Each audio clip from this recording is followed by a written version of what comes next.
Hi, my name is Rafe Warwick. I'm 59 years old. I live in Cornwall, Vermont, which is a town of about 1,200 people on the west side of our state. I'm a carpenter, a home renovation contractor, and musician, and I've been a member of our volunteer fire department for 24 years. I want to talk to you about the constitutional crisis underway in our country. We are rapidly devolving into an oligarchic dictatorship. I grew up overseas, where that sort of government is common, so I've seen what it entails. I never thought we'd be adopting it here. My dad was an agricultural economist at USAID. He worked on a farm in Massachusetts when he was a young man, but he came from a working class family and didn't see a way to put himself on the land as a farmer. So instead, he ended up representing America, helping to feed and empower people around the world. My mom was a writer and an artist and sometimes worked as a translator. Both my parents died in service to this country in 1989 in a plane crash in Ethiopia. I still have the flags that were on their coffins when the Marines carried them out onto the tarmac at Dover Air Force Base.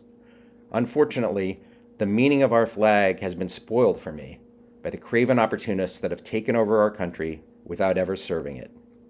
To them, helping people is woke, and we aren't supposed to do it anymore. Donald Trump's loyalty has been purchased by an unelected billionaire douchebag. Elon Musk says that USAID is a criminal organization that he fed into the wood chipper. My father and mother, and all the people who worked with them, those who worked for USAID and the State Department in the past and now, were not and are not criminals. Unlike the convicted felon who sits in the White House today, they dedicated their lives to helping others rather than exploiting them. My wife runs an organization that has been working on behalf of America for 40 years, mostly in the former Soviet Union countries, and which is primarily funded by USAID.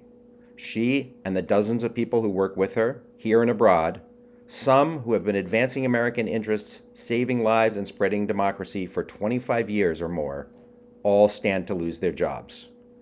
Multiply that by the thousands of organizations that work in this field, and you will have a sense of the scope of this stupidity. And that's before we start to count the lives that will be lost or ruined as people starve to death, die of preventable diseases, or be radicalized by our enemies' misinformation, all because Elon Musk was illegally put in charge of our government.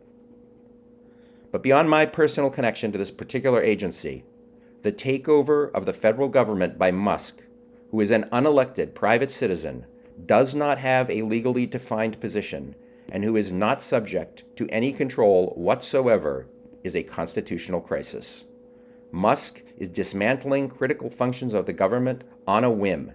He and his team of unvetted college-age programmers have breached computer security measures, accessed the personal information of all Americans, and are unilaterally canceling programs and withholding payment in clear violation of Article 1 of the Constitution. We only have a very short time before our country will be completely in the hands of grifters and criminals.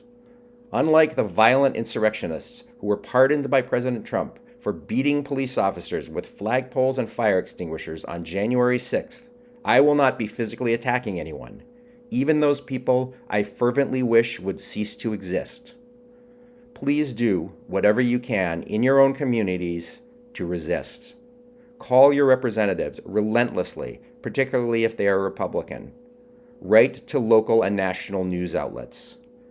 As many have observed, do whatever you think people in 1930s Germany should have done. That's how we will be remembered. If we fail, then shame on us.